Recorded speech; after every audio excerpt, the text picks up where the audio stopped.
இதிகாசங்களிலும் வந்து சரி பார்த்தீங்கன்னா தவத்தின் மூலமாக அரிய சக்திகளெல்லாம் பெற்றதாகவும் அஸ்திரங்கள் இந்த மாதிரி விஷயங்கள் கிடைக்க பெற்றதாகவும் அறிகிறோம் சாமி. சரி, தற்காலத்தில் அது சாத்தியங்களா? இப்போதைக்கு சாத்தியம் இல்லை. சரி சார். ஏன் இப்போதைக்கு சாத்தியம் இல்லை? ராமாயணம்ன்றது ஒரு கதைன்னு சொல்கிறாங்க. சரி சார். ராமாயணன்றது ஒரு புராணம்னு சொல்கிறாங்க. ராமாயணன்றது ஒரு இதிகாசம்னு சொல்கிறாங்க. மகாபாரதம் ஒரு புராணம்னு சொல்கிறாங்க. மகாபாரதம் ஒரு இதிகாசம்னு சொல்கிறாங்க. ஆனால் எதை சொன்னாலும் இன்னிய நவீன காலம் கலியுக காலம்னு சொல்கிறாங்க. இதை எனக்கு தெரியல. இப்படிப்பட்ட கலியுக காலத்தில் ஒரு ராமாயணத்தை இன்னிய உலகத்தில் எவனாவது எழுத முடியுமா? கதையாக இருக்கட்டும், எழுத முடியுமா? முடியாது சார். எவனாலையும் எழுத முடியும். ஒரு மகாபாரதத்தை இன்னைக்கு இவ்வளோ கலியுக காலத்தில் எவனாவது எழுதியது உண்டா? எவனாலையாவது எழுத முடியுமா? பொய்யா இருக்கட்டும், எழுத முடியாது. அப்போ அப்படி ஒரு கதையை அவ்வளோ சிறப்பாக எழுதி இருக்கிறான். யார் எழுதனா? ராமாயணம்னா வால்மீகி எழுதணும். மகாபாரதம்னா வேசர் எழுதினார், பிள்ளையாரை வச்சுன்றாங்க. ஆனால் இன்னிய மனிதனால ஒரு கதையை எழுத முடியுமா? எழுத முடியல. அப்போ அன்னைக்கு இருந்தவனுடைய சிறப்புக்கு இன்னைக்கு இருக்கிறவன் ஈடு கிடையாது இல்லையா? அன்னைக்கு இருந்தவனுடைய அறிவுக்கு இன்னைக்கு இருக்கிறவனு அறிவு ஈடு ஆயிடாது. இவன் சொல்லிக்கலாம், நானே சொல்லிக்கலாம் என்ன நான் பெரிய அறிவாளின்னுட்டு. ஆனால் என்னுடைய அறிவினுடைய தன்மையை நான் யோசித்து பார்க்கணும், அடுத்தவனுக்கு ஈடாகுமா ஆதியில் இருந்தவனுக்குன்னு. 2100 வருஷத்துக்கு முன்னே திருக்குறள் எழுதுகிறாரு வள்ளுவர். இன்னைக்கு எல்லா மத நூல்களிலையும் ஒவ்வொருத்தவங்க ஒரு குறைய சொல்லின்னுக்கிறான், எல்லா நூல்கள்லையும் இல்லையா? ஆனால் உலகமே இன்னைக்கு ஆராய்ச்சி செய்கிற திருக்குறளில் ஒரு குற்றம் கண்டுபிடிக்க முடியல. படிப்பறிவு இல்லை, ஒருவனை ஒருவன் பார்க்க முடியாது, ஒருவனை ஒருவன் பேச முடியாது. அப்படிப்பட்ட காலத்தில் எழுதின திருக்குறள் 1333 குறளை இன்னைக்கு யாராலையும் எழுதவும் முடியல. அன்னைக்கு எழுதுனதுல குறை கண்டுபிடிக்க முடியல. அப்போ எவ்வளோ பெரிய பேரறிவாளனா இருக்கணும் இல்லையா? எழுதிட்டு போட்டுட்டு அவர் சொல்கிறாரு வள்ளுவர், மதுரையில் அரங்கேற்றம் பண்ணலை. அவைகிட்ட சொல்கிறார், என்னப்பா? அவைக்கு போய் கேட்குது, என்னப்பா உன்னுடைய குரலை அரங்கேற்றம் பண்ணிட்டாங்களா? இல்லை அரங்கேற்றம் பண்ணலை. ஏன் அரங்கேற்றம் பண்ணலை? இல்லை அங்கே இருந்த புலவர்கள்லாம் என்னுடைய குரல் தப்பு இருக்குதுன்னு சொல்லிட்டாங்க, அதனால் அரங்கேற்றம் பண்ணலை, நான் எடுத்துன்னு வந்து போட்டுட்டேன். ஏன் இப்படியே போட்டுட்டா அதுக்கு பயன் இல்லாமல் போயிடும்? அதை பற்றி எனக்கு கவலை இல்லை. உலகத்தை பற்றி நான் எழுத வேண்டியதை எழுதிட்டேன், உலகம் எடுத்துக்கலாம் நான் போட்டோம் அப்படின்ட்டார். அப்புறம் அவை கூட்டும் போய் அரங்கேற்றம் பண்ணுது. அதே தான் இன்னைக்கு நான் செய்துன்னு, நான் சொல்ல வேண்டியதை சொல்லிக்கினே இருக்கிறேன். உலகம் எடுத்துக்கிட்டு போட்டோம், எனக்கு அதை பற்றி கவலையே கிடையாது. ஏன் சொல்கிறேன்னா, எந்த ஒரு செயலுமே ஆதியில் செய்தவனுடைய பலம். இப்போ நம்ம மியூசியத்துக்கு போனோம்னா, மெட்ராஸில் இருக்கிற மியூசியத்துக்கு போனோம்னா இப்போ எப்படி இருக்குதோ தெரியாது. நான் சொல்கிறது ஒரு 50 வருஷத்துக்கு முன்னே. அந்த 50 வருஷத்துக்கு முன்னே இருந்த மியூசியத்தில் போனோம்னா வீரபாண்டிய கட்டபொம்மன் சண்டை போட்ட கத்தி, வீரபாண்டிய கட்டபொம்மன் சண்டை போட்ட கேடயம், பல ராஜாக்கள் வச்சு உபயோகப்படுத்தின பொருள்களை இன்றைக்கி இருக்கிற மனிதன் 2 கையால் கூட தூக்க முடியாது, அவ்வளோ வெயிட்டு. ஆனால் அவன் 2 பொருளை வச்சு சண்டை போடுறான்னா அவனுடைய பலம் எவ்வளோவா இருந்திருக்கணும், அவனுடைய நிலை எவ்வளோவா இருந்திருக்கணும். 8 அடி மனிதண்டான்றான். இன்னைக்கு 4 அடியில் தான் நிற்கிறான் மனுஷன், 3 அடி குறைஞ்சி போயிட்டான். காரணம் இவனுடைய எண்ணங்களே இவனை குறைச்சின்னு வருது இல்லையா? அப்படிப்பட்ட பலசாலிகள் அப்போ இருந்தாங்க. அதே மாதிரி இந்த குருச்சேத்திர பூமி, ஏமா ஹரியானா தானம்மா? ஒரு டவுட்டு கேட்டுக்கலாம் அந்த அம்மாவை. குருச்சேத்திர பூமின்றது ஹரியானாவில் இருக்குது. இந்த ஹரியானாவில் எஃப்எம் ரேடியோவில் இந்த மெசேஜ் இது நான் சொல்கிறேன். ஹரியானாவில் குருச்சேத்திர பூமியில் ஒரு விஞ்ஞானி, ஒரு டாக்டர் 2 பேரும் போய் அந்த மண்ணை டெஸ்டிங் பண்ணியிருக்கிறாங்க. வெறும் கெமிக்கலாக இருக்குதான். 5400 வருஷத்துக்கு முன்ன நடந்த மகாபாரதத்தினுடைய விளைவு இன்னைக்கு அந்த மண்ணை டெஸ்ட் பண்ணால் கெமிக்கலாக இருக்குதான். இப்போ இன்றைக்கி பல நாடுகளில் நாடு விட்டு கண்டம் தாவும், நாடு விட்டு நாடு தாவும், ஏவுகணைன்னு சொல்கிறான்ல, அது அவன் அம்புன்னே வச்சுருந்தான். அதான் சாமி அஸ்திரங்கள். இன்னைக்கு விஞ்ஞானம் என்ன பண்ணினுக்குதோ பெருசு பெருசா, அதை அவன் சின்ன சின்ன தேவை வச்சு செய்துன்னு இருந்தான். அந்த அளவுக்கு அறிவாளிகள், அந்த அளவுக்கு திறமசாலிகள். வில்வெட்டுன்ற ஒரு துணி ஆதியில் 5400 வருஷத்துக்கு முன்னே இருந்துக்குது. பீஷ்மர் அடிக்கிறான், பீஷ்மர் அம்பு படுக்கையில் படுக்கிறான், தலை சாயுது. பீஷ்மர் சொல்றாரு தலையணை வேணும்ன்றார். துரியோதனன் சொல்றான் வில்வெட்டு தலகாணி எடுத்துன்னு வாடான்றான். அப்போ அந்த காலத்திலேயே வில்வெட்டு உபயோகப்படுத்திருக்கிறான். அப்போ பீஷ்மர் சொல்றாரு வில்வெட்டு தலையை கேட்கலடா. அர்ஜுனங்கிட்ட சொல்றான் 2 அம்பு அடிச்சு கிட்டி மாதிரி நிறுத்தி அவர் தலையை நிறுத்துறான். அப்போ எவ்வளோ பெரிய அறிவாளி. இன்னைக்கு பெரிய பெரிய மிஷின், ராட்சச மிஷினுங்களை வச்சு தண்ணி ஓணுன்னு போர் போடுறான். 1000 அடி 5000 அடி 500 அடின்றான், தண்ணி வரலன்றான். அவங்க பீஷ்மர் கேட்குறான் நாக்கு வட்டுதுரா, கொஞ்சம் தண்ணி ஓணும் அர்ஜுனங்கிட்ட சொல்கிறான்றான். அர்ஜுனன் ஒரு அம்படிச்சு பூமியில் குத்தி அதுலேருந்து தண்ணி வந்து பீஷ்மருடைய வாயில் விழுது. அப்போது ஒரு அம்புன்றது ஒரு குச்சி, இல்லை ஒரு தகரம், இல்லை ஒரு தகுடு, ஒருத்தனை குத்திட்டு கீழே ஊந்துடும் இல்லை. ஆனால் அவனுங்க உபயோகப்படுத்தின அம்பு 1000 பேர் கீழ்ச்சிக்கின்னு போகுது. ஒரு அம்பு வெளியே வந்த உடனே அது 1000 மாறுது. அப்போ எந்த அளவுக்கு விஞ்ஞானம் அப்பவும் வளர்த்து வச்சுருந்தானுங்க இல்லையா. அதனால் அவங்களுக்கு ஈக்குவலாக இப்போ இருக்கிற மனிதனை எடை போடவே முடியாது, அந்த ஆற்றலும் கிடையாது. என்னுடைய அறிவு கட்டின சொல்கிறேன் நான். அற்புதமான விளக்கம் சாமி. அடுத்த கேள்வி சாமி. சொல்லுங்கள் சாமி. குரு சீடன் உறவு எப்படி இருக்கணும் சாமி? அது இன்றைக்கி முடியாத விஷயம் சாமி. ஏன்னா ஒரு சீடன் குருக்கிட்ட வரான். நான் ஏற்கனவே ஒரு வீடியோவில் சொல்லுகிறேன், குருமார்கள் எல்லாம் கடைசி காலத்தில் ரொம்ப நோய்வாய்ப்பட்டு செத்தாங்க அப்படின்னு சொல்லியிருக்கிறேன். இது ஏன் அப்படின்னா ஒரு சீடன் என்கிட்ட வந்துட்டான். நான் சொல்கிறேன் சீடா நீ எப்படிலாம் வாழணும் இனிமேல், இது வரைக்கும் வாழ்ந்ததை மறந்துடு. ஏன் அது இது வரைக்கும் வாழ்ந்துட மறந்துடு, இனிமேல் எப்படி வாழணும்னு நான் சொல்கிறேன்னா, கடவுள்கிட்ட அவனுக்கு உபதேசம், அவனை சீடனாக நான் ஏற்றுக்கும் போது சொல்கிற வார்த்தை என்னன்னா, கடவுள்கிட்ட அவன் நல்லவனோ கெட்டவனோ இது வரைக்கும், இப்போ அவன் என்னை தேடி வந்தான், நான் உன்னை தேடி நிற்கிறேன், நீ அவனுக்கு நல்லது செய்யணும். இதான் அங்கே பிரச்சனை. அப்போது அந்த சீடன் எப்படிலாம் இருக்கணும், எந்த நேரமும் இந்த பாடத்தை விட்டு நீ நவரக்கூடாது, எந்த செயல் ஒன்றா செய்துன்னு இரு உலகத்தில், ஆனால் கடவுள் மேலே இருன்னா. இங்கே உபதேசம் வாங்கினான் பாரு, அதை கேட்டாண்ட கொட்டிட்டு வீட்டுக்கு போகிறான். அங்கே போய் அவன் பொண்டாட்டி காய்கறினா உடனே வெட்டுறான், அத்தை கடைக்கு போய் வேணா உடனே ஓடுறான் சொம்ப தூக்கின்னு. இப்படிப்பட்ட சீடர்கள் இருக்கும்போது குருவுக்கும் சீடனுக்கும் உறவு இப்போதைக்கு சரியாக வராது. அதனால தான் நான் சொல்கிறது, இன்றைக்கி எனக்கு சீடரே கிடையாதுன்னு சொல்கிறது காரணம் என்ன, நான் சொன்னபடி ஒருத்தருக்குள்ள இருக்க முடியல. காரணம் அவங்க வாழ்க்கையை குறிப்பிடுறாங்க. அங்கே அவன் வாழ்க்கையை குறிப்பிடும்போது எப்படி சீடன் ஆக முடியும்? ஆதியில் எப்படி இருந்தான்னா, ஒரு குருக்கிட்ட சீடனாக போகிறவன் 12 வருஷம் அவன் கூட தான் இருக்கணும். யார் கூட இருக்கணும்? குரு கூட இருக்கணும். அந்த 12 வருஷம் அவனுக்கு என்ன வேலை? குரு சொல்கிற பாடத்தை செய்யணும், அங்கே பெருக்கணும், குருனுடைய துணி துவைக்கணும், குருவுக்கு சோறாக்கி போடணும். இதையெல்லாம் செய்து இந்த பாசம்ன்றது மனசில் அருந்து போயிடும் அவனுக்கு. 12வது வருஷம் அவன் ஊருக்குள்ளே நுழையும் போது அவனுக்கு பாசம்ன்றதே தெரியாது, மனுஷன் மட்டும்தான் தெரியும். அப்போது அந்த குருவும் சீடனும் சரியாக இருந்தான். இவன் 1 மணி நேரம் குருக்கிட்ட இருந்துட்டு 9 மணி நேரம் அவன் வீட்டுக்குள்ளே இருக்கும்போது இவனுக்கு எங்கே குரு சீடம் வரும்? அது வர்றதில்லை. சும்மா ஒப்புக்கு சொல்லிக்கலாம், அவர் என்னோட குருங்க அப்படின்னு நீங்கள் சொல்லிக்கலாம், நான் சொல்லிக்கலாம், இவங்கெல்லாம் என்னுடைய சீடர்கள். இதில் உண்மையே கிடையாது. ஏன்னா யாரும் சொன்னபடி இருக்கிறது இல்லை. ஆத்மா வணக்கம் சாமி. சாமி சாய் தர்மா டிவியில் அநேக நண்பர்களுக்கு உள்ள சந்தேகங்களுக்கு தெளிவுபடுத்தி வந்துட்டுருக்கீங்க. அந்த வகையில் இந்த வாரத்தில் நானும் ஒரு சில கேள்விகள் கேளுங்க பண்ணிருக்கேன்.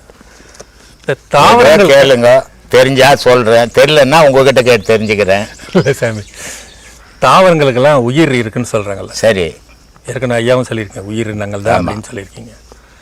இப்போ அதை நம்ம சாப்பிட்றோம். சரி, அதனால் அது அசைவமா சைவமா? சைவம்.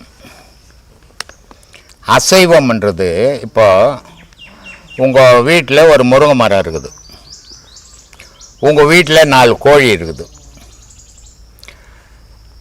நீங்கள் போய் கூப்பிட்டீங்கன்னா அந்த கோழிங்க ஓடியாரும். ஆமாம். நீங்கள் போயிட்டு உங்கள் வீட்டில் முருங்கை மரத்தை கூப்பிட்டீங்கன்னா காய் வருமா?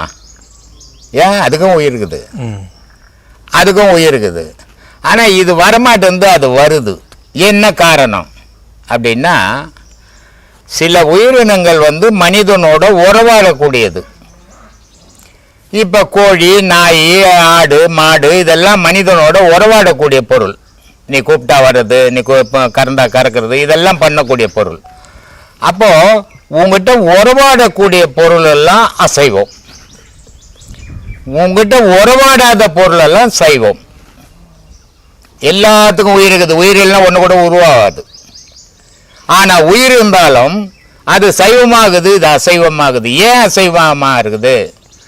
அதனால தான் சொல்கிறோம், சாத்வீக உணவு அருந்து. ஆன்மீகத்தில் தெய்வ வழிபாட்டில் போகிறவன் சாத்வீக உணவு அருந்தணும். இப்போ முருங்கைக்காய், கீரை இதெல்லாம் கத்திரிக்காய், வெண்டைக்காய் இதெல்லாம் சாத்வீக உணவு. தயிர், மோர் இதெல்லாம் சாத்வீக உணவு. கோழிக்கறி, ஆட்டுக்கறி, மாட்டுக்கறி இதெல்லாம் அசைவ உணவு. சரி, இது சாப்பிட்டாலும் உடலில் ரத்தமாக தான் போகுது, உன் பசி ஆற்ற தான் போகுது. அது சாப்பிட்டாலும் உடலில் ரத்தமாக தான் போகுது, உன் பசி ஆற்ற போகுது. ஆனால் இதை சாப்பிடும்போது இருக்கக்கூடிய குணங்கள் வேறு, அதை சாப்பிடும்போது வர குணங்கள் வேறு. அதை சாப்பிட்டீங்கன்னா மூர்க்க குணம் வரும். ஏன்னா இடிக்கிறது, கடிக்கிறது, குத்துறது தானே சாப்பிட்ட. அப்போ உனக்கு உடலில் ரத்தம், அதனுடைய ரத்தம் ஊறும் போது அந்த குணம் உனக்கும் வரும். இது யாரையும் இடிக்காது, யாரையும் கடிக்காது, யாரையும் குத்தாது. இதை சாப்பிடும்போது சாத்வீகம் வரும். அதை சாப்பிட்டீங்கன்னா ராஜசம் வரும், மொரட்டுத்தனம் வரும், இது இலகிய குணம் வரும். இதுதான் வித்தியாசம் சாமி. இதுக்கு சொல்லுங்க. இப்படி பொலி போடணுன்னா வரீங்க? இல்லை சாமி, இதுலேயே தான் சந்தேகம் சாமி. கேளுங்க. இது என்னென்னா, இது அசைவ உணவு சாப்பிட்டா ஒரு சாத்வீக குணத்துலேருந்து மாறுபட்டுருன்னு ஐயா சொல்கிறீங்க. ஆமாம். இந்த கொடுங்கோலன் ஹிட்லர்னு ஒருத்தன் நம்ம சரித்திரத்தில் படிச்சு, அதுதான் நான் ஏற்கனவே சொல்லியிருக்கேன், வீடியோலையும் சொல்லியிருக்கீங்க. அதே மாதிரி அன்னை தெரசா சொல்லியிருக்காங்க. ஆமாம். இந்த ரெண்டுக்கும் வித்தியாசம் இருக்குது. அதுதான், கர்ப்பத்தில் இவனுடைய தாய் என்ன சாப்பிட்டாலோ அதை தான் அந்த குழந்தையா பிறகுது. இவங்களுடைய தாய் என்ன சாப்பிட்டாலோ அதுதான் இவங்களுக்கு குழந்தையா பிறந்தது. ஆனால் இவங்களுடைய தாய்க்கு என்ன குணம் இருந்ததோ அந்த குணம் இவங்களுக்கு இருக்குது. அவனுடைய தாய்க்கு என்ன குணம் இருந்ததோ அது அவங்ககிட்ட இருந்தது. அப்போ உணவு வகை சாத்வீகமா சாப்பிட்டு மொரட்டு குணம் இருந்தது இல்லையா? இவங்க சாந்தமான உணவை சாப்பிட்டுட்டு, சாந்தமான மொட்டுத்தனமான உணவை சாப்பிட்டு கூட சாந்தமான குணம் இருந்தது. இது காரணம் என்னன்னா, அதனால தான் நான் பல வீடியோக்களில் சொல்லியிருப்பேன், ஒரு கணவன் மனைவி புணரல் பண்ணுறாங்க, அந்த புணரல்லேருந்து உருவாகுது இன்னொரு உருவம். அப்போ இந்த புணரல் பண்ற 2 உருவங்கள், அந்த தாய் உருவம், தகப்பன் உருவம் சாந்தமா இருக்கணும். சாந்தமா இருந்ததுன்னா பிறகு குழந்தை சாந்தமா பிறக்கும். இப்போ கணவனுக்கு மனைவி தேவை, ஆனா மனைவிக்கு விருப்பம் இல்லை. அப்போ அந்த கணவன் என்ன பண்ணுவான், பலவந்தமா அந்த மனைவியை வலிப்பான். அப்போ என்ன ஆகும்? குணம் மூர்க்க குணம் ஆகும். அப்போ இந்த மூர்க்க குணத்துல புனரல் பண்ண குழந்தை மூர்க்கனாவே வருவார். அப்போ எந்த செயலை நினைச்சுக்கிட்டு இருக்கமோ நினைவு தானே சாமி. ஒரு வெளிநாட்டுல ஒரு குழந்தை பிறந்தது, 2 வெள்ளைக்காரன் குழந்தை பிறந்தது. ஆனா குழந்தை நீக்ரோவா இருக்குது. ஆனா 2 தாயும் தகப்பனும் வெள்ளைக்காரன். குழந்தை கரேல்னு மொட்டுத்தனமா இருக்குது. இந்த தகப்பனுக்கு சந்தேகம் வந்துடுச்சு, இந்த குழந்தை எப்படி நமக்கு இப்படி ஒரு குழந்தை பிறக்க முடியும்? இது பிறக்க முடியாது, இது வேற எங்கேயோ மாறி போச்சு அப்படின்னு இந்த டிஎன்ஏ டெஸ்ட் எடுக்கிறாங்கல்ல, அந்த டெஸ்ட் எல்லாம் எடுத்துருக்குறாங்க. ஆனா சரியா இருக்குது, இந்த தாய் தகப்பனுடைய இதுதான் இருக்குது, ஜீன் தான் இருக்குது, மரபணு கரெக்டா இருக்குது. ஆனா குழந்தை உடல் மாறி போச்சு. இது எப்படி அப்படின்னு ஆராய்ச்சி பண்ணா, அந்த தாய் கர்ப்பமா இருக்கும்போது அந்த ரூம்ல ஒரு பாடி பில்டிங் நீக்ரோவனுடைய உடல் போட்டோ மாட்டி வச்சிருந்துக்குது. சரி, அந்த போட்டோவையே இவங்க பார்த்து பார்த்து பார்த்து பார்த்து கர்ப்பத்தில் வளர்ந்த குழந்தை அப்படி வளர்ந்து போச்சு. தாயினுடைய கர்ப்பத்தில் வளர்ற குழந்தை தாயினுடைய மனம் சந்தோஷமாக இருக்கணும் எப்பவுமே. தாயும் தகப்பனும் புணர்தல் பண்ணும்போது 2 பேருக்கும் சம்பந்தப்பட்டு புணர்தல் பண்ணணும். தகப்பனுக்கு விருப்பம் இல்லாத தாய் வற்புறுத்தி புணர்தல் பண்ணாலும் தவறான குழந்தையா போயிடும். தாய்க்கு விருப்பம் இல்லாத தகப்பன் வற்புறுத்தி பண்ணாலும் தவறான குழந்தையா போயிடும். 2 பேரை ஒத்து பண்ணும்போது அது நல்ல குழந்தையா பிறக்கும். இதுக்கு காரணம் தாயின் தகப்பனுடைய மனமே காரணம். அது மாதிரி ஹிட்லருடைய தாயின் தகப்பனும் புணர்தல் பண்ணும்போது இருந்த மனம் ஹிட்லருக்கு, தெரசாவுக்கு தாயின் தகப்பனும் பண்ணும்போது இருந்த மனம் தெரசாவுக்கு. இது மனம்தான் சாமி காரணம். பொதுவாக இந்த வீட்டு வாசலில் எல்லாருமே கோலம் போடுறாங்க. சரி, இந்த அமாவாசைக்கும் இந்த திதி நாளையும் வந்து போடக்கூடாதுன்னு சொல்கிறாங்களே, அது எதனால சார்? எதனாலன்னா அமாவாசைன்றது துக்க நாள், மற்ற பண்டிகைலாம் சந்தோஷ நாள். ஆமாம், சந்தோஷ நாளில் நீ நல்ல அலங்காரம் பண்ணு வாசலை. யார் வந்து பார்த்தாலும் சந்தோஷப்பட்டோம், நீ பார்த்தாலும் சந்தோஷப்படு. ஆனா அமங்கலி நாள் அமாவாசை, அது துக்க நாள், முன்னோர்களுடைய துக்க நாள். அது அந்த துக்க நாள்ல நீ இப்போ கோலங்களை போட்டு சந்தோஷமா இருந்தீங்கன்னா உனக்கு உண்மையான துக்கமே இல்லை. அதனால அந்த நாள்ல உனக்கு துக்கம் இருக்குதுன்னு காட்டுறதுக்காக அது இல்லையா. ஒரு சாவுக்கு போறோம், அவன் செத்து போகணும் தான் பேட்ஜ் ஏன் குத்தி பாரு, கருப்பு பேட்ஜ் தேவையில்லையா? நீ தான் சாவுக்கு போயிட்டியா, அப்புறம் என்னத்துக்கு பேட்ஜ்?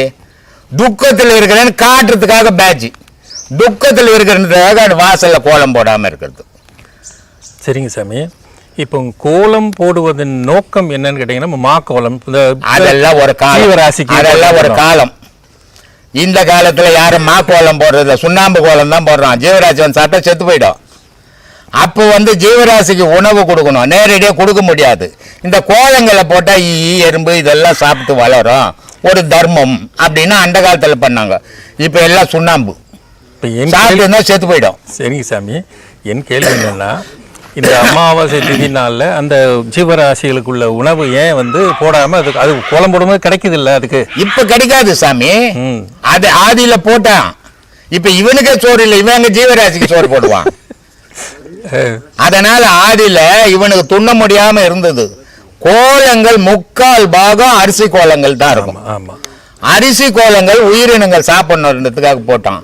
இப்ப உயிரினங்கள் வாசுபடி தாண்டக்கூடாதுன்னு சுண்ணாம்பு கோலம் போடுறான். அதனால இந்த காலம் வேற அந்த காலம் வேற, எல்லா காலத்தையும் ஒன்னாக்க முடியாது, ஒன்னா வாழ முடியாது மனுஷன். ஒவ்வொரு காலத்துல மனுஷனுடைய மனமும் வளர்ச்சியும் மாறுபட்டுன்னு வருது. அப்படி மாறுபடும் போது அந்த செயலும் மாறுபட்டு போயிடும். அதனால எல்லா காலத்திலையும் எல்லாத்தையும் ஒப்பிட்டு பேசக்கூடாது. ஈஸ்வரன் கோயில்ல ஒரு அம்மா பிச்சை எடுக்கிறாங்க. ஐநாவரம் ஈஸ்வரன் கோயில்ல வாசப்படியில் உட்காந்துக்கின்னு ஒரு அம்மா பிச்சை எடுக்கிறாங்க. அந்த அம்மாவுக்கு பிச்சை போட்ட துட்டெல்லாம் சேர்த்து ஒரு கிட்டத்தட்ட ஒரு 15,000 ரூபாய் இருக்கும். அவ்வளோ வச்சுங்கிறாங்க. இதை பசங்க பார்த்துட்டு ஐயப்பன் கோயிலுக்கு புடவை வேஷ்டிலாம் சாப்பாடு போட்டால் துணி கொடுக்குறாங்க, குளிச்சுட்டு வந்தீங்கன்னா வாங்கிக்கலாம் அப்படின்னு ஒன்று இந்த அம்மா இந்த மூட்டையை வச்சுட்டு பப்ளிக் குழாவில் குளிக்கிறாங்க. குளிக்கிறதுக்குள்ளே இந்த 15 ரூபாய் இந்த பசங்க தூக்கின்னு போட்டானுங்க. அப்போ பிச்சை காட்சிக்கிட்டவே திருடனாங்களா இருக்கிறானுங்களே, இவனுங்க எங்க தர்மத்தை பண்றது? காரணம் காலங்கள் மாறி போச்சு. 10 லட்சம் ரூபாய் பாக்கெட்ல எடுத்து போன கூட தைரியமா நீ முன்ன போலாம். ஒரு 100 ரூபாய் கையில் இப்படி வச்சுன்னு போனீங்கன்னா உன்னை கொலையே பண்ணிடுவான். காலங்கள் அப்படிங்குது. அதனால எல்லா காலமும் ஒரே மாதிரியான வாழ்வு கிடையாது. ஒவ்வொரு காலகட்டத்திலையும் மனிதனுடைய வாழ்வு மாறுபட்டுக்குன்னே வந்துடுச்சு. ஒரு காலகட்டத்தில் ஒரு மனுஷன் வீட்டில் சாப்பாடு செய்தால் 4 பேர், 2 குழந்தைங்க, ஒரு கணவன் மனைவி இருக்கிறான், 4 பேர் இருக்கிறான். 4 பேருக்கு சாப்பாடு செய்துட்டான்.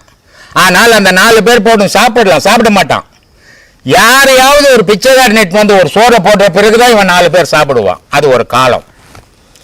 இப்போ 4 வீட்டில் போய் இறந்து வந்து இவன் சாப்பிட்டு தூங்குறான்.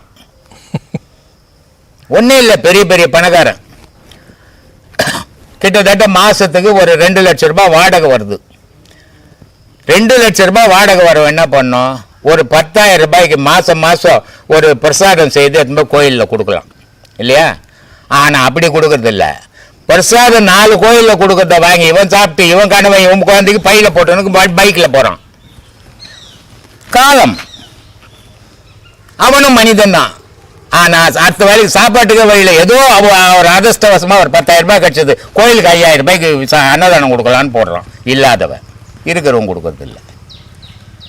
அதனால் இல்லாதவனும் கொடுக்குறான்னு சொல்ல முடியாது, இருக்கப்பட்டவனும் யாருமே கொடுக்கறதில்லைன்னு சொல்ல முடியாது. இப்படியே இருக்கிறான் அப்படியே இருக்கிறான். இது பாட்டு பாடுற இடம் இல்லை, அறிவுபூர்வமாக பேசுகிற இடம்.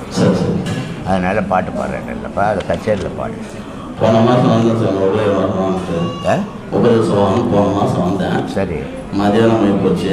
இந்த மாதம் வர சொன்னீங்க. சரி சரி, காலைல 7 மணிக்கெல்லாம் வந்துட்டேன். உபதேசம் வாங்கிட்டேன் சாமி. வாங்கிட்டீங்களா?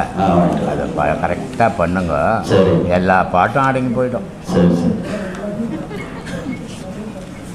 ஏன்னா ஒரு மனிதனை அடுத்தவனால் அடக்க முடியாது, அவனே அடங்கினா அடங்கிடுவான். அது மாதிரி இந்த பாடம் வந்து எப்படிப்பட்ட மனிதனையும் அடக்கிடும். அதுக்கு அவ்வளோ ஆற்றல் உண்டு இந்த பாடத்துக்கு. கெட்டவன்லாம் கூட இதில் நல்லவனாக மாறலாம், அந்த வாய்ப்புகள் உண்டு. ஆனால் இங்கே வரணும், வந்தால் மட்டும்தான் நடக்கும், வரலன்னா நடக்காது. அதனால் நல்ல பாடம் பண்ணுங்க, உண்மையை தேடுங்க, உங்களை யாருன்னு தேடுங்க. கச்சேரி பாடினா காசு வரும், இல்லை கச்சேரி பாடினா புகழ் வரும். ஆனால் இந்த காசும் இந்த புகழும் கடைசி வரைக்கும் வருமா?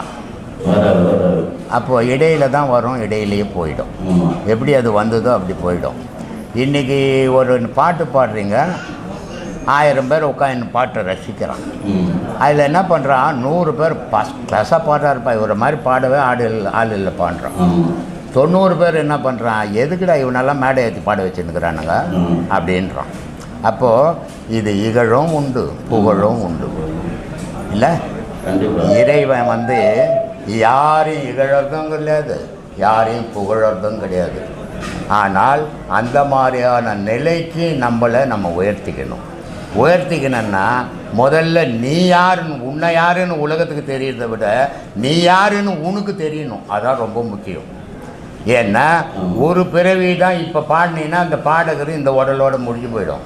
அடுத்த பிரிவில் நீ பிறந்த உடனே பாடகராக இருக்க முடியாது. ஆனால் அடுத்த பிரிவில் நீ எதுவாக பிறக்க போகிறன்றதாவது முடிவு பண்ணிக்கணும். நான் பாடகராக வேணா 10 வாட்டி பிறந்தா கூட நான் மனுஷனாவனா பிறக்கணும் அப்படின்னா கண்டிப்பாக உடலை மறந்து உயிரை நினச்சின்னா மனுஷனா 10 வாட்டி பிறந்தாலும் மனுஷனாக பிறப்பேன். ஆனால் உடல் மேலே பற்று இருந்து உயிரை மறந்தோம்னா எத்தனை முறை பிறக்கிறோமோ நம்ம கண்ணெதிர எந்தெந்த ஜீவராசிகளுக்கு தான் அதெல்லாமும் நம்ம இருப்போம் இல்லையா? நமக்கு இவ்வளோ 6 அறிவு வச்சுக்கிறான், மனசு வச்சுக்கிறான், நமக்கு ஆண்டவனை தெரியுது, எல்லாம் தெரிஞ்சு நம்ம முட்டாள் ஆகலாமா? ஆகக்கூடாது. அதனால் உன்னை தேடு, அதுதான் உண்மை. மீறி இந்த உடல் பொய். அதனால தான் சொன்னான், காயமே இது பொய்யடா, சிவ காற்றடித்த பையடா, மாயனாராம் குயவன் செய்த மண்ணு பாண்டம் ஓடடா, வெந்த சோத்தையும் நொந்த காய்கறியும் போட்டடைத்த பையடா, உளுத்த நரம்பையும் வெளுத்த உடலையும் வெளுத்த நரம்பையும் இழுத்து கட்டிய கூடடான்னு. காயமே இது பொய்யடான்னு. அதே மாதிரி இன்னொரு சித்தம் சொல்கிறான், நந்தவனத்தில் ஒரு ஆண்டி 4 மாதமாய் குயவனை வேண்டி கொண்டு வந்தாண்டி ஒரு தோண்டி கூத்தாடி கூத்தாடி போட்டு உடைத்தாண்டினா. பாட்டு பாடின மேடேறி கச்சேரி பண்ண ஊரில் என்ன மாரி ஆளே கிடையாது, தம்மன்னு பத்துக்கணும் ஒரு நாள். ஆனால் என்ன தெரியாதையே வாழ்ந்தேன், என்ன தெரியாதையே செத்தேன். இதுவா மனித வாழ்வு? இது இல்லை. நாம்ன்றது யார்? நான் எதுக்காக பிறந்தேன், எதுக்காக சாகணும்? நான் பிறந்து சாகிறதுக்கோசம் எனக்கு பிறப்பு வேணுமா? அதுக்கு என்ன சாதிச்சேன் இந்த உலகத்தில் நான்? அதை யோசி, அது உனக்கு பயன். தர்மம் சொல்லு, தர்மத்தோட. அப்பா ரயில்வே சாமி 92 ரிட்டையர்ட் ஆனார், அவரும் இறந்துட்டாரு. ஷெஃபில் இருந்தார், சி ஷாப்பில் பெயிண்ட். எங்கள் அப்பா கூட இறந்து போட்டார்ப்பா, கூட வருத்தமாக தாங்குது. என்ன பண்ணுறது, அவரை போய் எழுப்பலான்னு பார்க்குறேன், எழுப்பவே முடியல. அப்பா என்ன செத்து தான் பார்க்கணும், அப்போ தான் புள்ளு அப்பாவாக முடியும். குரு செத்தா மோட்சம்னு சொல்லிக்கிறான் தெரியுமா? அது என்ன அர்த்தம் தெரியுமா? சொல்லுங்க சாமி. சொல்லுப்பா, நீ தான் சொல்லணும். நீங்கள் சொல்லணும், உங்கள்கிட்ட தான் நான் ஞானத்தை தெரிஞ்சுக்கணும். மனுஷனுக்கு பிறப்புலேருந்து இறப்பு வரைக்கும் மனம்தான் குரு, மீதி நான் குரு கிடையாது. படிப்பு சொல்லி கொடுத்தவன் குரு கிடையாது, அப்பா அறிவை சொல்லி கொடுத்தவனும் குரு கிடையாது. இந்த மனசு தான் குரு. அந்த மனம் என்ன சொல்லுதோ அதை தான் நம்ம செய்துன்னுக்குறோம். இது சாகனமா, இது செத்துதுன்னா உனக்கு மோட்சமா. ஆனால் இது இருக்கிற வரைக்கும் நாசனமா நீ.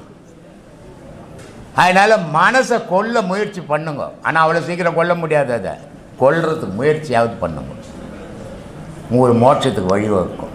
கண்டிப்பாக சாமி. ரொம்ப சந்தோஷம். வா சாமி. ஐயா கல்பாக்கத்துலேருந்து வரேங்க ஐயா. சொல்லுங்க. நாங்கள் வந்து இறைவன் வந்து ஜோதி வடிவமாக இருக்கார் கண்கள் அப்படின்னு யார் சொல்கிறாங்க. சொன்னது? யார் சொன்னது? இல்லை சொல்கிறாங்க ஐயா, அதனால் கேட்குறேங்க. அப்போ அவங்கக்கிட்ட கேட்கணும்.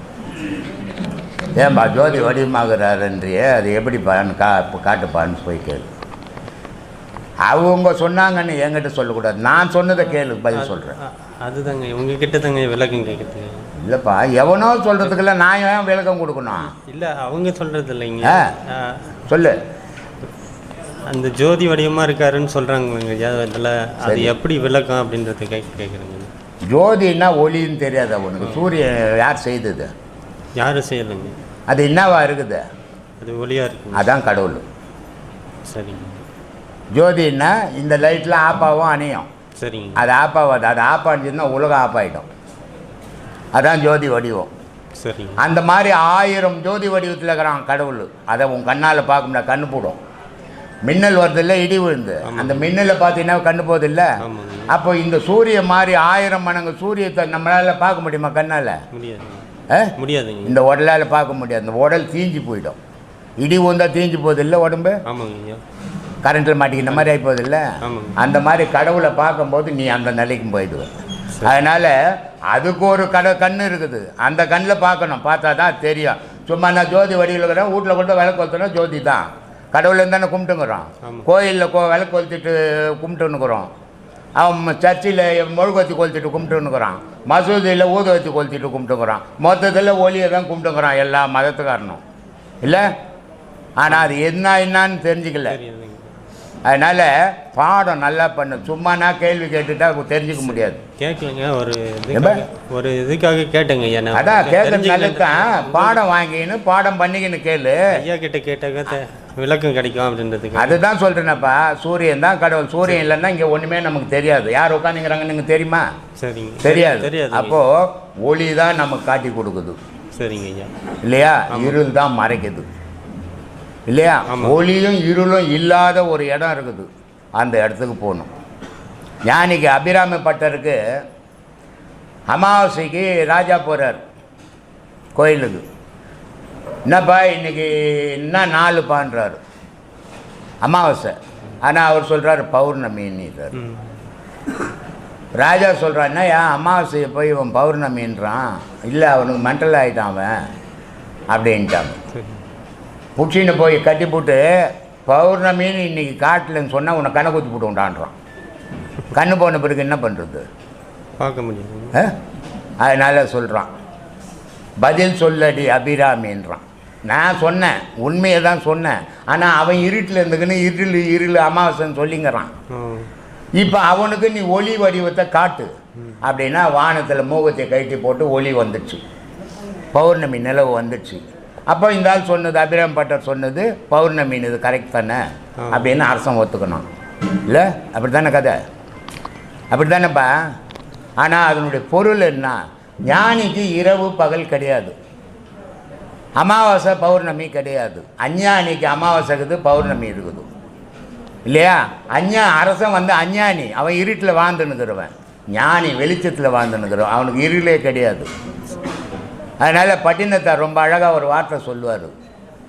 சூடு சொர்ணம் இல்லாத ஜென்மத்துக்கெல்லாம் உரைக்கிற மாதிரி சொல்லுவார். 8 திக்கும் 16 கோணமும் எங்கும் ஒன்றாய் முட்டி ததும்பி முளைத்தோங்கும் சோதியை மூடரெல்லாம் கட்டி உருட்டி தம் மக்கத்தில் வைத்தார் கருத்தில் வையார். பட்ட பகலை இரவென்று கூறிடும் பாதகரேன்றான். ஏன்னா நம்ம இருட்டில் வாழ்றதுனால நமக்கு அதான் தெரியும். மகான்கள் வெளிச்சத்தில் வாழ்ந்தாங்க, அவங்களுக்கு இருளே கிடையாது. அதனால் அவங்க சொன்னாங்கப்பா. அந்த மாதிரி நிலைக்கு நம்ம போகும்போது தான் அது தெரியும். கீழே இருந்துக்குன்னே மேலே ஆகாயத்தை பார்க்கணும் முடியாது. அதனால் மேலே போகிறதுக்கு முயற்சி பண்ணுங்க. சரிங்க, அது தெரிஞ்சு ரொம்ப போனாலே ஒதுக்கிடுறாங்கன்னு சொல்லிட்டு நான் கேட்டிருந்தேங்க. சரி, சினிமான்றது ஒரு தொழில் தான், அது பெயர் புகழுக்காக வந்து போகலை, அதுல சம்பாதிக்கிறதுக்கும் தான் போறோம், குடும்பத்தை காப்பாற்றுறதுக்கு. அதை தான் சொல்கிறேன். அப்போ உங்களுக்கு பேர் புகழ் எப்படி வருது?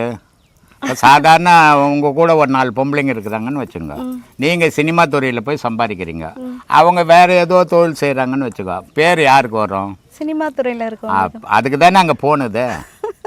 ஏன்னா இன்றைக்கெல்லாம் சம்பாரிச்சா 1000 ரூபாய் சம்பாதிப்பாங்க, அவங்க ஒரே நாளில் 1 கோடி சம்பாதிக்கிறாங்க.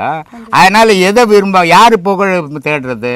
சினிமா துறையில் போனவங்க புகழையும் தேடுறாங்க, பணத்தையும் தேடுறாங்க. ரெண்டையும் தேடும்போது அதுக்குன்னு ஒரு குரூப்பும் இருக்குது சினிமா துறையிலே. அது இப்போ அந்த மாதிரி சினிமா நடிகையை வந்தவங்க எத்தனையோ பேர் சினிமா துறையில் இருக்கிறவங்களே கல்யாணம் பண்ணிக்கின்னு நல்லா குடும்பத்தோடு வாழறாங்க. அதனால் எல்லாத்துக்கும் இந்த உலகத்தில் இடம் உண்டு. ஆனால் உன் குடும்பம் என்னை கைவிட்டுது, என்னை இன்னொரு குடும்பம் எடுத்துக்கும். இதுதான் உலக நீதி. அதனால் உலகத்தில் எல்லாருமே வெறுக்க முடியாது.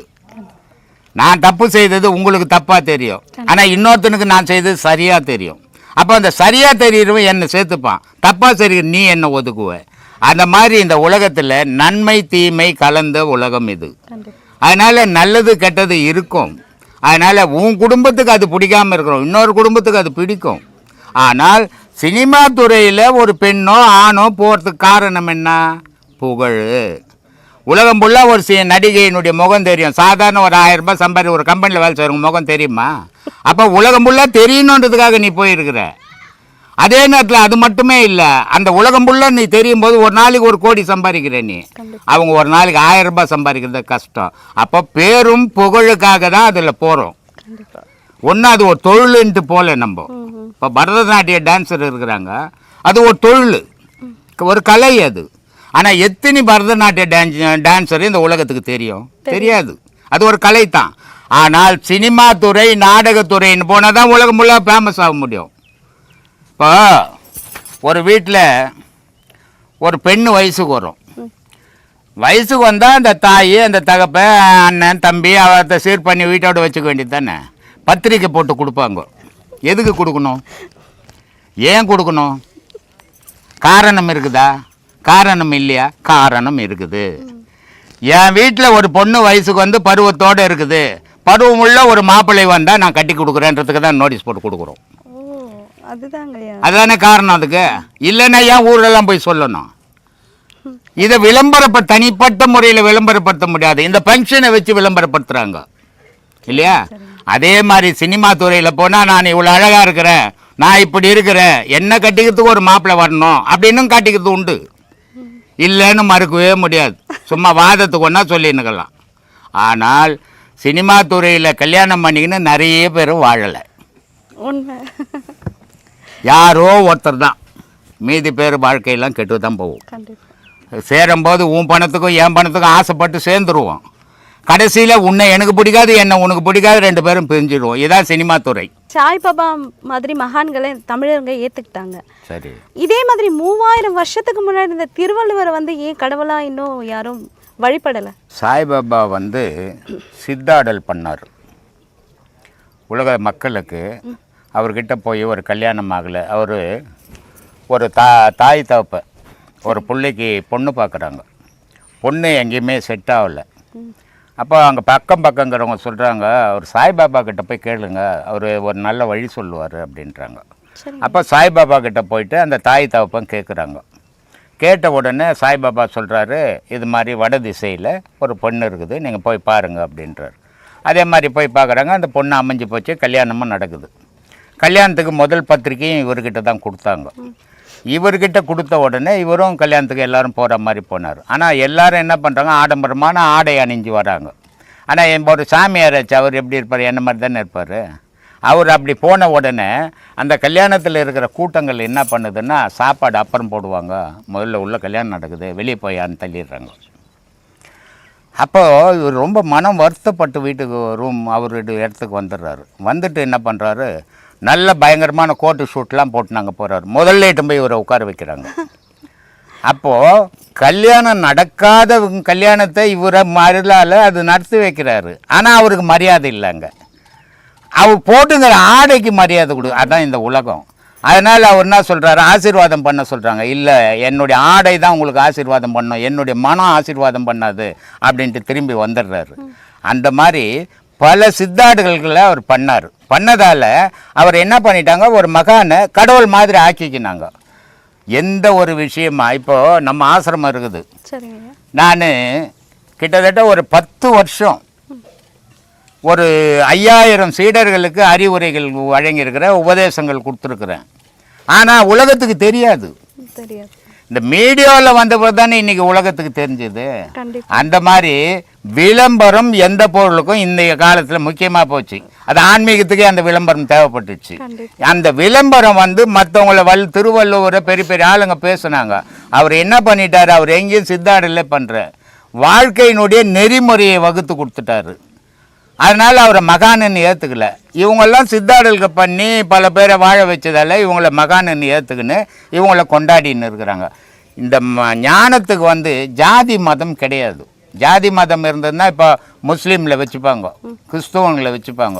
இந்துக்களில் யார் புனிதமானவராக இருந்தாலும் அவங்கள வழிபடுவாங்க. அது கிறிஸ்தவனாக இருந்தாலும் முஸ்லீமாக இருந்தாலும் எல்லாரையும் வழிபடுவாங்க. ஆனால் மற்ற மதத்தில் இருக்கிறவங்க அப்படி அவங்க மதத்தை சார்ந்து தான் போவாங்க. அது மாதிரி இவர் பிறந்தது ஒரு இந்து, வளர்த்தது ஒரு முஸ்லீமு. அதனால் இந்துவா முஸ்லீமான்ற குழப்பம் இன்னும் இருந்துக்கினுக்குது அவருக்கு, இல்லையா? அதனால் எல்லாரும் ஏற்றுக்கினாங்க. எல்லா ஊர்லேயும் இப்போ கொண்டாடின்னுக்குறாங்க. நல்ல ஞானி, நல்ல புகழோடு இருக்கட்டுமே.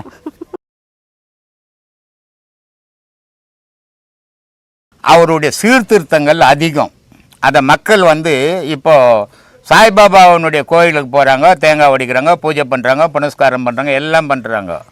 அவர் ஒரு கடவுளை குறிப்பிடுறாரு சாய்பாபா. திருவள்ளுவர் எங்கேயுமே ஒரு குறிப்பிட்ட கடவுளை குறிப்பிடவே இல்லை. கடவுள் இருக்கிறாருன்னு 10 பாட்டிலையும் சொல்கிறாரு, இல்லையா? ஆனால் இதுதான் கடவுள்னு எங்கேயுமே சொல்லலை அவர். அதனால் எந்த பக்தர்களும் அவரை ஏற்றுக்கல. இந்த படித்தவங்க என்ன பண்ணுறாங்கன்னா, அவருடைய குரல் நல்லா இருக்குது, அதனால் அந்த குரலை படிக்கிறாங்க. ஆனால் குரல் படி நடக்க இன்னைய உலகத்தில் எவனாலே முடியாது. ஒவ்வொரு அரசியல்வாதியும் ஒவ்வொரு மேடையிலையும் ஏறிக்கணும், ஒவ்வொரு குரலும் சொல்கிறான், இல்லையா? ஆனால் குரல் படி அவனால் நடக்க முடியாது. ஏன்னா குரல் அவ்வளோ வரைமுறையை வகுத்த குரல் அது. அது இந்த ஜாதி அந்த ஜாதி, இந்த மதம் அந்த மதம், எந்த மதத்துக்கும் உரிமை கொண்டாட முடியாது. அது ஒரு பொதுமறை. அது எல்லாரும் படிக்கலாம், எல்லாருடைய வாழ்க்கைக்கும் தேவை. ஆனால் அதைப்படி வாழ்க்கையை நடத்த முடியாது. இப்போ ஒழுக்கத்தை பற்றி ஒரு திருக்குறளில் பேசுகிறாரு. அரசியல்வாதி ஒழுக்கமாக இருக்க முடியுமா? அதனால் அவன் அதை தொடர்றதே இல்லை. மேடையில் பேசுகிறான், சீடர்கள் அந்த தொண்டர்களுக்கு சொல்கிறான். ஆனால் அவன் ஒழுக்கமாக இருக்க முடியாது. இருந்தான்னா அவன் அரசியல்வாதி ஆக முடியாது. அதனால் இந்த மாதிரி பல சிக்கல்கள் இருக்குது இந்த மகானுங்க கிட்ட. அதனால் திருவள்ளுவர் ஒரு சரியான மகான். அவர் சாதாரணமான ஆள் கிடையாது. திருவள்ளுவரை மாதிரி இன்னும் ஒரு மகான் பிறக்கவே இல்லை, இதுக்கப்புறமா பிறக்க போகிறதும் இல்லை. ஏன்னா திருவள்ளுவர் மட்டும்தான் மனிதனுடைய வாழ்க்கையை மொத்தத்தையும் ஆராய்ஞ்சு கொடுத்தாரு. மற்றவெல்லாம் மத சம்பந்தப்பட்டதான் இருக்கும். எந்த மத சம்பந்தப்பட்டதும் திருவள்ளுவரில் இருக்காது. அவர் மகனுக்கு தந்தை என்ன செய்யணும், தந்தைக்கு மகன் என்ன செய்யணும், அரசனுக்கு மக்கள் என்ன செய்யணும், மக்களுக்கு அரசன் என்ன செய்யணும், இது எல்லாம் வகுத்து கொடுத்த ஒரு குறள் திருக்குறள் தான். திருக்குறள் மாதிரி இன்னொரு நூலை இன்னொருத்தனால எழுதவே முடியாது. ஏன்னா திருக்குறளில் பிறந்த திருவள்ளுவர் ஆதி அப்படின்ற அவங்க அம்மா பேர், பகவான் அப்படின்றது அவங்க அப்பா பேர். இது 2 விதத்தில் சேரும். ஆதி அவங்க அம்மா பேர், பகவான் அப்பா பேர். ஆதின்னா சக்தின்னு அர்த்தம், பகவான்னா சிவம்னு அர்த்தம், இன்னொரு அர்த்தம் இருக்குது.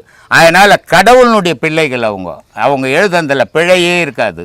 நம்ம இன்றைக்கி 1000 படிச்சுட்டு எழுதுனா கூட 10 தப்பு இருக்கும். இல்லை, அவங்க எழுதுனதில் குற்றமே கண்டுபிடிக்க முடியாது. அப்படிப்பட்ட அறிவாளி மேதைகள் எழுதுனது அதெல்லாம் நம்ம பின்பற்றணும். பின்பற்ற முடியறதில்லை, யாரும் எடுக்கல. படிக்கிறதோடு சரி, அது யாரும் அதனுடைய முறையில் பயன்படுத்த முடியாது. அது அவ்வளோ கடினமானது. அதனால் ஒழுக்க நெறின்னும் போது இவன் மற்றதெல்லாம் விட்டுட வேண்டியதாகுது. இவனால் தான் விட முடியாது. அப்போ திருக்குறள் எங்கே இவனுக்கு பயன்பெறும்? அதனால் அந்த மாதிரி இருக்குது. திருக்குறள் மாதிரி ஒரு குறள் இனி உலகத்தில் எழுதவும் முடியாது, எழுதுனதும் கிடையாது. எந்த வேத நூலும் அதுக்கு ஒப்பிட முடியாது.